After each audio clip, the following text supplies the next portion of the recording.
Olá, esse é um ótimo dia para você visitar a gente, porque hoje é a primeira mensagem de uma nova série chamada Ajustando o Foco. Bom, eu cheguei nesse tema porque alguns anos atrás eu estava visitando algumas áreas da minha vida e eu percebi que tinha algo que estava mais me vencendo do que eu vencendo ela.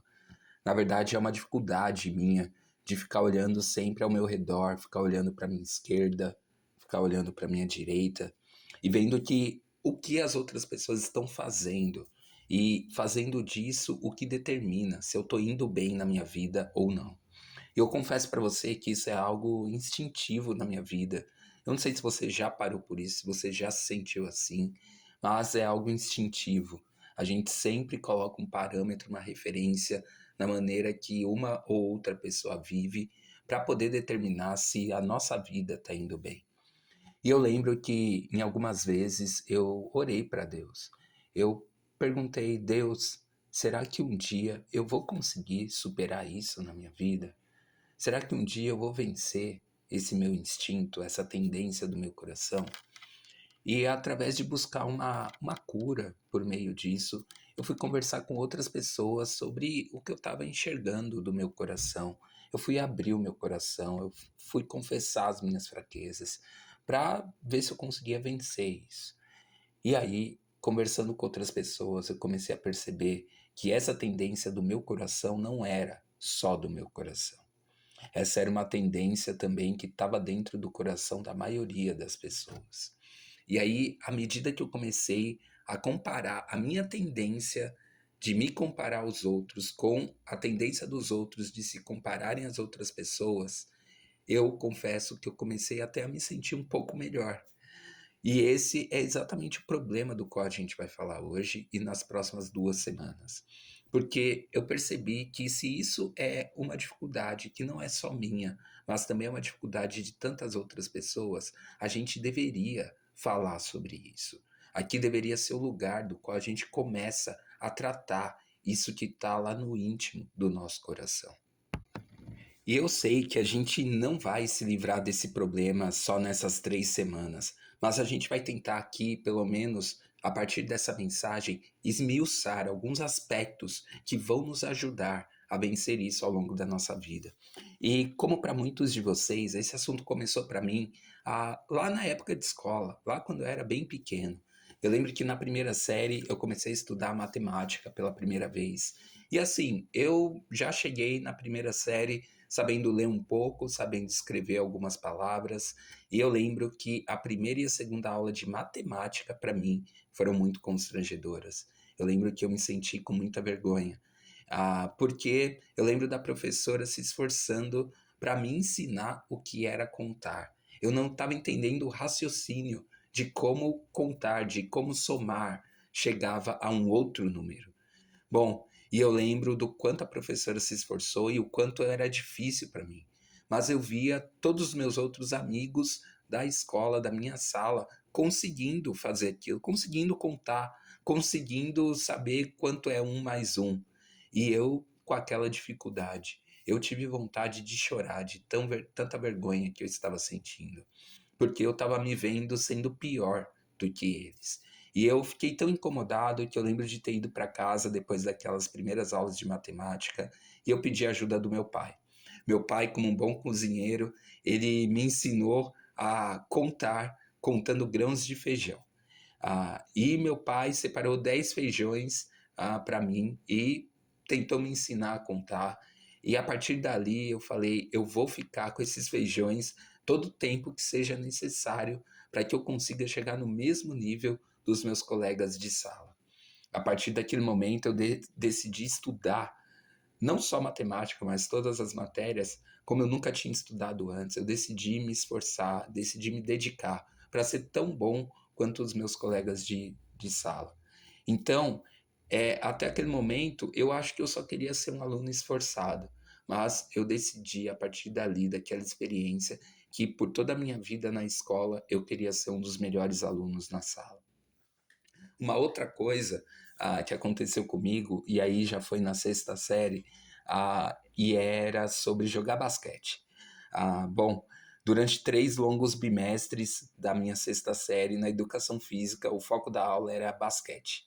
E eu lembro que, talvez pelo meu tamanho, talvez pela pouca força que eu tenho, eu tinha muita dificuldade, porque a bola de basquete é um pouco mais pesada, né, do que de futebol, do que outras de vôlei, por exemplo. E eu lembro da minha dificuldade de jogar a bola e acertar a cesta, né, o aro. Eu lembro que eu me sentia com muita vergonha, porque muitos amigos meus de sala, às vezes até menores do que eu, conseguiam desenvolver melhor jogando basquete, mas eu não me sentia assim. E isso me deixava muito chateado, porque eu me comparava a eles, eu queria ser bom como eles, jogar como eles, mas eu não conseguia. Tanto que se hoje, até hoje, se alguém me chama para ir jogar basquete, geralmente eu respondo: não, tudo bem, eu tenho outra coisa para fazer, não vou conseguir jogar com você. Mas no fundo, é porque eu tenho vergonha de não ser bom em basquete, ou pelo menos razoável, como a maioria das pessoas são. Bom, e aí veio a época da faculdade. Passou a época de escola, veio a faculdade, e quando eu cursei minha primeira faculdade, que é a administração, eu tive uma matéria muito específica na qual eu não fui bem. Muitas pessoas da turma passaram com facilidade nessa matéria, mas eu não. Alunos até que, como sala, a gente até julgava que não eram os melhores alunos, passaram nessa matéria. E eu, que era tido como um dos bons alunos da matéria, não passei. Bom, e aí eu ficava pensando comigo mesmo, como que o Zezinho consegue ser mais inteligente do que eu nessa matéria? E aí eu me peguei mais uma vez, novamente naquele mesmo lugar, do qual eu e você muitas vezes nos colocamos, de nos comparar a alguém. Parece que nós somos projetados para olhar para os lados e avaliar se a gente está indo melhor ou pior do que os outros. Todos nós queremos algo mais. Por isso que o título dessa mensagem de hoje é Vivendo na Terra do Mais. Porque todos nós vivemos nessa terra do mais. Todos nós queremos ser mais ricos, mais magros, ou mais inteligentes, ou mais bonitões, ou mais felizes, ou até mais talentosos. Com certeza, eu quero ser mais do que você, seja lá o que esse mais signifique.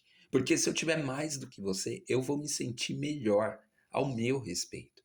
E não é nada pessoal, eu gosto de você, mas eu preciso ser mais um pouco do que você. E não é só na época de escola ou faculdade. Ao longo da vida, as coisas vão piorando um pouco mais quando a gente fala de comparação. Por exemplo, a gente se casa um dia.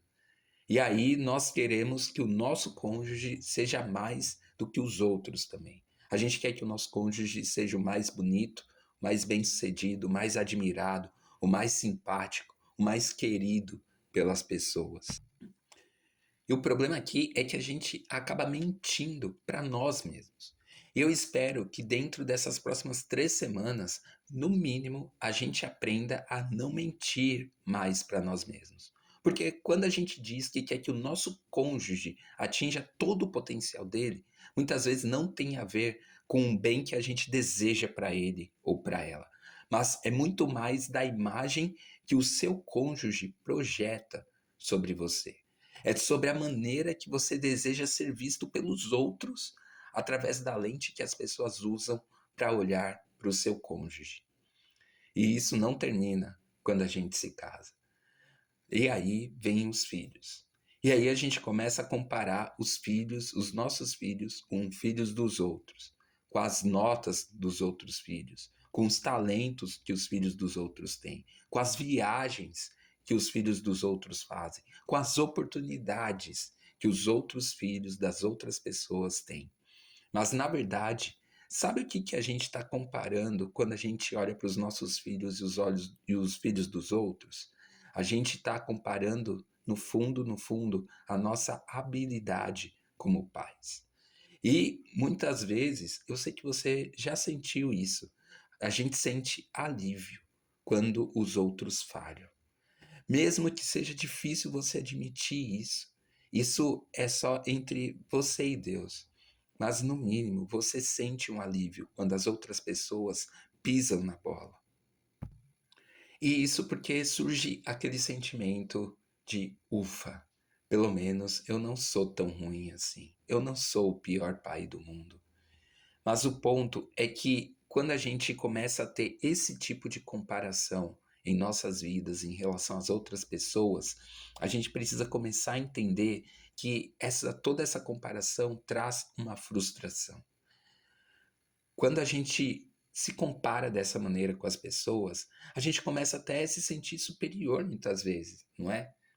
Quando a gente olha para as pessoas que parecem melhor que nós, a gente começa a se sentir mal, não é mesmo? E assim a gente fica no meio dessa escala de comparação. E é realmente como uma doença, que a gente fica constantemente nos comparando para tentar responder a uma pergunta: está tudo bem comigo? Será que eu estou indo bem na minha vida? E a gente começa a usar as pessoas como referência para responder algo nosso, do nosso coração, do nosso íntimo. Talvez eu esteja falando tudo isso aqui e você não sofra desse mal. Talvez você nunca se pegou comparando a ninguém. E se isso nunca aconteceu com você, eu bato palmas para você. Você merece parabéns. Mas o meu palpite é que a maioria das pessoas ao nosso redor, e talvez você mesmo, sofre disso. E aí a gente tem passos para dar em nosso coração a esse respeito. E se você quiser um resumo em uma frase daquilo que nós vamos falar nesse tempo de hoje até o fim, é que não existe ganho na comparação. Não tem uma linha de chegada. Não existe um ponto onde você finalmente se sente satisfeito ao se comparar. Se você for melhor do que os outros, isso não te ajuda. Se você for pior do que os outros, isso também não te ajuda. Não existe ganho na comparação. Na verdade, isso é algo bem perigoso. Alguns de vocês têm mais dívidas na sua vida por causa da comparação. Sabe por quê? Porque você comprou coisas porque viu outros comprando. Você foi viajar porque viu outros viajando. Você dirigiu um determinado tipo de carro porque viu outras pessoas dirigindo esse carro. E agora você tem dívidas por causa disso. Alguns estão deixando seus cônjuges ou seus filhos loucos por causa dessa sua ânsia de comparação. Alguns de nós aqui não estão se dando bem com os parentes porque sentem inveja deles, porque estão competindo com eles a todo momento, porque se compara a eles. Uma coisa que é muito verdade, a comparação machuca os nossos relacionamentos. E é interessante porque na Bíblia já existia muito tempo atrás algo que corrobora com isso. Em Provérbios 14, versículo 30, na Bíblia é dito que a inveja apodrece os ossos. E aí pode surgir uma pergunta nesse momento na sua cabeça: como deixar de lado a frustração da comparação? O interessante é que quando a gente abre as escrituras e a gente tenta encontrar respostas na Bíblia, tem sempre um mar de princípios à sua disposição. E talvez essa seja uma das coisas mais impressionantes que eu vejo na Bíblia, que ela funciona. Para qualquer pessoa que abrir e tentar praticá-la, a Bíblia vai funcionar. E hoje a gente vai ler um trecho pequeno do livro chamado Eclesiastes, escrito por Salomão, um rei de Israel, filho de Davi. E ele teve muito, mas muito sucesso na vida, mais do que qualquer pessoa que junta tenha sucesso. Em Eclesiastes 4, versículo 4, Salomão fala que observou que todo esforço e trabalho é motivado pela inveja que as pessoas sentem umas das outras. Salomão observou que grande parte do que motiva as pessoas é a competição. Você olha o que as pessoas vestem, você olha o que as pessoas dirigem, você olha para onde elas viajam, você olha o que elas estão fazendo, qual é o restaurante que elas estão jantando. E então você começa a trabalhar para alcançar esses padrões dessas pessoas. E que interessante, isso que Salomão escreveu foi escrito há 3.000 anos atrás, mas ainda é algo tão relevante para nós hoje. E a conclusão de Salomão vem no próprio versículo 4, que ele fala que isso também não faz sentido, é como correr atrás do vento. Você em algum momento já correu atrás do vento? Você já tentou alcançar o vento, pegar ele na mão? Parece que nunca tem uma linha de chegada, não é mesmo? Nunca existe paz se você corre atrás do vento. Então, será que eu estou dizendo aqui que nós não devemos trabalhar, que a gente não deve fazer mais nada da nossa vida? Bom, no próprio versículo 5 de Eclesiastes 4, Salomão diz que os tolos cruzam os braços e se arruinam. Ele não está falando para não trabalhar, porque Salomão, ele mesmo, teve uma vida extremamente produtiva. Ele construiu templos, construiu jardins, construiu cidades. Ele era um homem que fazia muitas coisas. Mas o que ele realmente está falando para mim, para você e para o nosso coração é: trabalhe duro, mas não por comparação. No versículo 6, ele fala ainda algo mais interessante. Ele fala: é melhor ter um punhado com tranquilidade do que 2 punhados com trabalho árduo e correr atrás do vento. É melhor ter uma mão cheia com paz do que 2 mãos cheias com muita ansiedade. Mesmo quando você tem 2 mãos cheias, sempre vai ter algo que você ainda não tem nas suas 2 mãos. E nem eu e nem você tem uma terceira mão para pegar essa outra coisa. Então, quando você sentir vontade de correr atrás de mais, lembre-se, qual é o preço que você vai pagar por isso? É ignorar sua família, é comparar seus filhos, é comparar seu cônjuge, é ser ingrato com aquilo que você tem? Lembre-se, não há paz nisso. Isso é correr atrás do vento. É melhor eu ter um punhado com tranquilidade. No versículo 7, Salomão continua dando um sermão para a gente. E ele fala que observou também outra coisa sem sentido debaixo do sol. E ele começa no versículo 8. É o caso do homem que vive completamente sozinho, sem filho nem irmão. Então, Salomão aqui está falando de um homem que vive sozinho, que não tem parentes, que não tem uma família próxima a ele. Ou seja, esse homem, o que quer que ele tenha na vida dele, seja pobreza, seja dívida, seja riqueza, não tem ninguém para quem ele pode deixar algo. E aí, no versículo 8 ainda diz, mas que ainda assim, esse homem que vive sozinho, se esforça para obter toda a riqueza que puder. A certa altura, porém, ele se pergunta: para quem trabalho? Por que deixo de aproveitar tantos prazeres? Ou seja, mesmo assim, esse homem trabalha, trabalha, trabalha, trabalha. Mas ele nunca está satisfeito. Até que ele mesmo se pergunta: para quem que eu estou trabalhando? Por que eu estou fazendo isso? E a conclusão nesse próprio versículo 8 é: nada faz sentido e é tudo angustiante. Enquanto você correr atrás de mais e mais dinheiro, mais sucesso, mais reconhecimento, você nunca aproveitará a vida. E o que a gente pode resumir nisso? É que não existe ganho na comparação. Mas é difícil, né? Tudo isso que eu estou falando, porque nós somos seres sociais. Nós não conseguimos viver sem olhar para outras pessoas. E é um fato, nós seres humanos somos seres extremamente sociais. A gente não consegue viver de maneira saudável longe de comunidade, de amigos, de familiares. Tanto que a incidência de doenças emocionais nos últimos anos só tem aumentado a níveis alarmantes, justamente por causa do maior isolamento que as pessoas têm buscado. Como seres sociais, a gente está sempre olhando para outras pessoas para avaliar como que a gente está saindo na vida.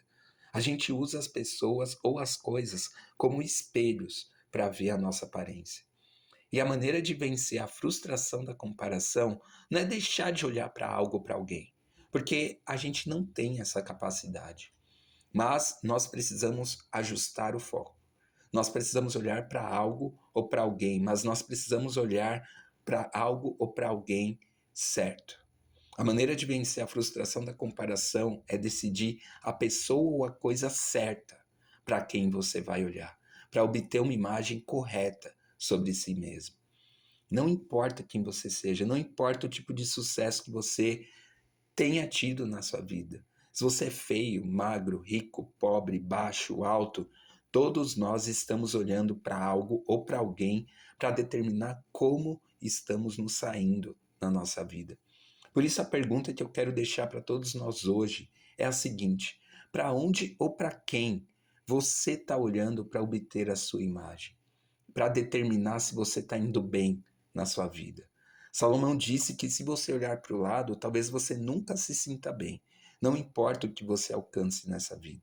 E foi Salomão que tinha tudo quem disse isso. E ele falou isso porque ele tinha propriedade. Basicamente, ele diz: eu já tive lá, eu já tive tudo, eu já fiz de tudo. E tudo isso é correr atrás do vento. Mas tudo isso deixa uma pergunta aberta. Se temos que olhar para algum lugar, para quem ou para o que nós devemos olhar? E aqui eu vou te fazer um pedido. Não fique com raiva de mim, porque nós não vamos conseguir responder essa pergunta hoje, mas nós vamos deixar essa resposta para a semana que vem. Mas antes de você ir embora, eu queria deixar duas perguntas para você. Duas perguntas para você refletir nessa semana. A primeira pergunta é: você se sente exausto de tentar manter o ritmo dos outros? Você se sente cansado de tentar ser o que as outras pessoas ao seu redor são? Você está cansado de buscar as coisas que os outros têm? Você está cansado de comprar as mesmas roupas que os outros usam? De querer viajar para onde os outros viajam? De querer tirar a mesma nota de seu colega de classe? Porque não sei se você se deparou, mas é a consciência que alimenta a comparação. Quando eu vejo que o outro tem algo, eu penso: eu ainda não tenho aquilo, eu queria ter, ou eu queria ser igual àquela pessoa. Mas ninguém quer ou pode viver isolado. Então a gente precisa lidar com isso dentro de uma cidade grande, dentro da realidade em que nós vivemos hoje, no século XXI. A segunda pergunta que eu gostaria de deixar para você refletir na semana é: você permite que o que as outras pessoas têm te impeça de aproveitar a sua vida? Talvez você não tenha o que os outros têm, mas você tem muita coisa. E você está deixando as realizações dos outros roubarem a sua felicidade. Você até canta bem, mas aí você descobre que alguém canta melhor do que você. E aí você perde a sua vontade de cantar. Você dirige um carro com direção hidráulica e vidro elétrico, mas aí você olha para o carro importado de alguém e você perde a alegria do seu carro. Mas o seu carro continua sendo o carro que você sonhava ter quando era criança. Isso é correr atrás do vento. Porque mesmo que você tivesse o carro dele, sempre existiria alguém com um carro ainda melhor. Não seria incrível se você saísse desse ciclo de comparação? Não seria incrível olhar para o que nós temos e decidir ficar satisfeito com o que a gente tem? Não seria muito legal para a sua própria vida você decidir viver com um punhado de tranquilidade, ao invés de ter duas mãos cheias correndo atrás de mais e cada vez mais? Está na hora da gente decidir não viver mais na terra do mais. Está na hora de decidirmos viver na terra do que eu tenho. Enquanto a inveja destrói relacionamentos, a gratidão e o amor os fazem prosperar. Em 1 Coríntios 13, versículo 4, diz que o amor é paciente, o amor é bondoso, o amor não inveja, o amor não se vangloria, o amor não se orgulha. E em Romanos 12, versículo 15, fala: alegrem-se com os que se alegram e chorem com os que chorem. Não é isso que a gente deseja no mais íntimo do nosso ser?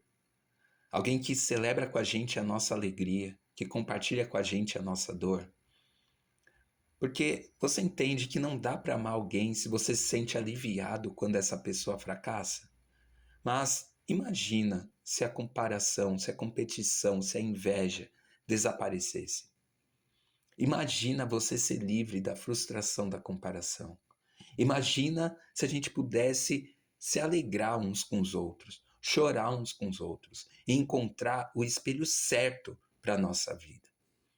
Alguém que nos mostrasse que ainda temos áreas para crescer, sim, mas que também nos desse a certeza de que somos aceitos com o que temos e com o que somos. Se encontrarmos essa resposta, a gente vai aprender a viver sem correr atrás do vento. E é exatamente desse ponto que começaremos na semana que vem. Vamos orar.